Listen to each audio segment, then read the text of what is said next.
Man, does this team kind of stink? No, they really do. Hit that like and subscribe. I'm Daniel J. Welcome to the Huddle.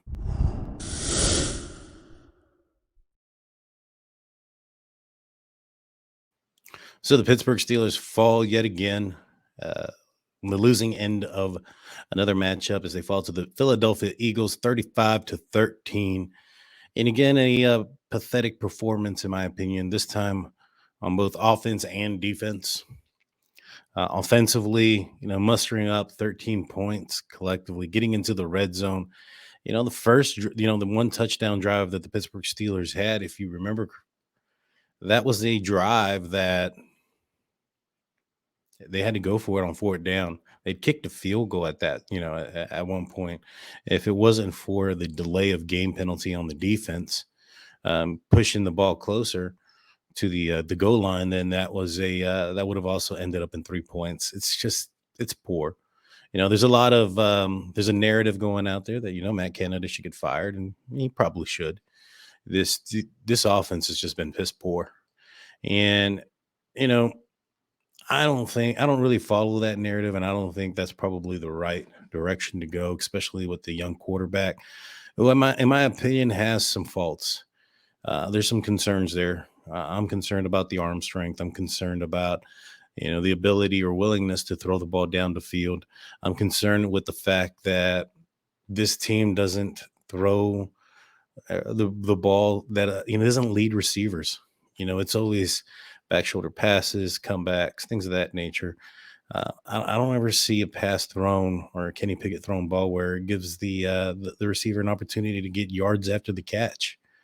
Um, I'm concerned, guys, and I don't think the answer is getting rid of Matt Canada, solely because, and not because of the performance or the Steelers can change things around, but this was a gauntlet of a few games that were going to be tough. The defenses of the Pittsburgh Steelers were going to be facing these last four games were going to be difficult, games. And so there's that aspect of it.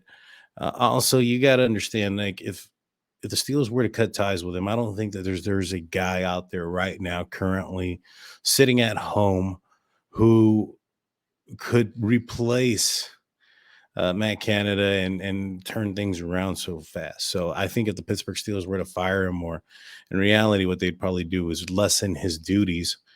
I think that the Pittsburgh Steelers, if they're going to do something like that, they're going to end up filling in those duties or that position with somebody in house. You're probably looking at Mike Sullivan, who's not had the best track record as an offensive coordinator himself.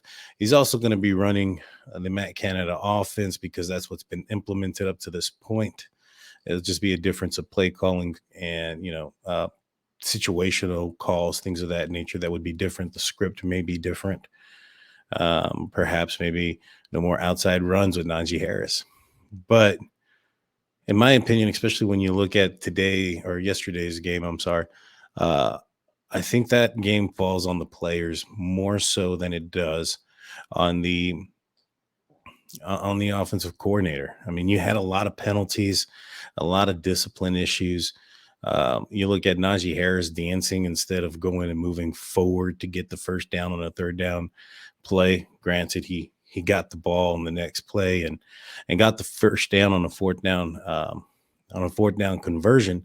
However, at the same time, he tried to jump over a defensive back and run over him. You're a very big guy. You came into this season. I think you had a quote out there that you didn't want to wear a visor because you wanted to see some look in people's eyes. Well, why don't we play to that physicality that you're talking about? And I think he kind of turned a corner, so to speak, at the end of yesterday's game. I think that after that situation where he was doing the dancing and then try to jump over somebody, Jalen Warren came in and he was moving the ball forward.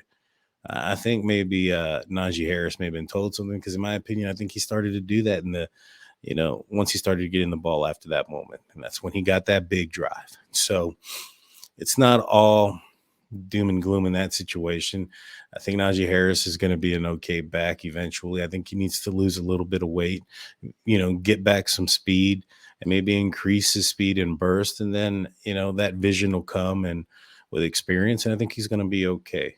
Uh, I am concerned with, like I said, everybody wants to throw the offensive coordinator under the bus. However, it's not the offensive coordinator who's making some of these decisions. Um, I think that, and the main focus, like I was going back to it, is if we had Mike Sullivan finish this year, and then let's just say this offseason, the Pittsburgh Steelers employ a different offensive coordinator.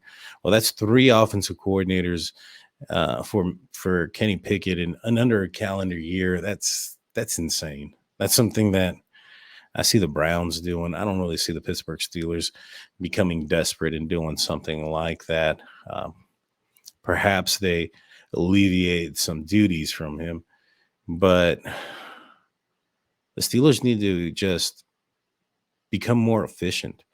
You know, there's opportunities on the field. There's um, j- j- uh, chump plays or whatever you want to call them that are out there. I've seen the all 22. I have that, and we break down film, and you guys have seen it. And I'll break down some film as soon as the all 22 comes out on this game on if there was some deep route possibilities or open receivers going down the field, and we'll look at it together and see who's at fault in this situation. But this was just an all around bad game. I do question, and it makes me wonder, if the Pittsburgh Steelers maybe have made the right choice in Najee Harris, especially when you look at the success of Jalen Warren and you see how he's able to run the ball and be physical. And he's an undrafted rookie. And so, his pass blocking ability is superb. His catching out of the backfield is amazing. It's, his ability to make people miss as well. And so I'm very impressed with Jalen Warren, and I think he may need to get some more reps. But I do like what I saw out of Najee late in the game. Perhaps this will be maybe it was a light bulb moment for Najee Harris, seeing Jalen Warren run up and maybe getting criticized about the dancing. Maybe it turned on a light bulb, so to speak. But we're going to the bye. This was the hardest part of the schedule.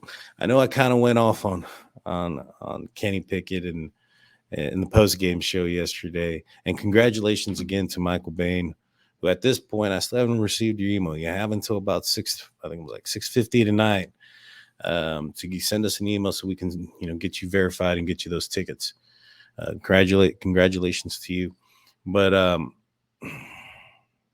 it's only been 3 games that he's started, and Kenny Pickett's it's just unfortunate that, you see, I don't think it's, in my opinion, I apologize for stuttering here a little bit, but I blame Mike Tomlin more than I blame Matt Canada. You see the different offensive coordinators that have come through here and the similar type of offense that's being displayed. Maybe, it's been reported and speculated and said that Mike Tomlin has a fair amount of hand and um, opinion placed in what the offense is doing. Maybe he needs to relinquish those. Let the chains go a little bit. Let the team, let Matt Canada, let the offense be what they are, and maybe not micromanage that situation. I think a lot of people can, say that maybe perhaps Mike Tomlin needs to not call the plays on defense and relinquish, some duties there. Maybe not in defense, maybe on offense. I think that's might be where the Pittsburgh Steelers need to look at. And if this ends up being the last year for Matt Canada, so be it. I haven't been impressed with, the a lot of the play calls that he does make and situational play calls. I don't think it's a smart. I don't think he's a great offensive coordinator. And I think maybe perhaps we can get a little bit more out of Kenny Pickett with a better offensive mind. I just don't know who the offensive coordinator is going to be out there. Maybe perhaps somebody you'll come across in the offseason. But there's still a lot of games to be left to be played. But it feels like it's going to be a long season, guys. Again, congratulations to Michael Bain on winning the tickets. Uh, Please email me at stateofthesteelers@gmail.com so we can get you your tickets. With that being said, guys, please hit that like and subscribe button, ring that notification bell. I'm Daniel J. This is State of the Steelers. Peace.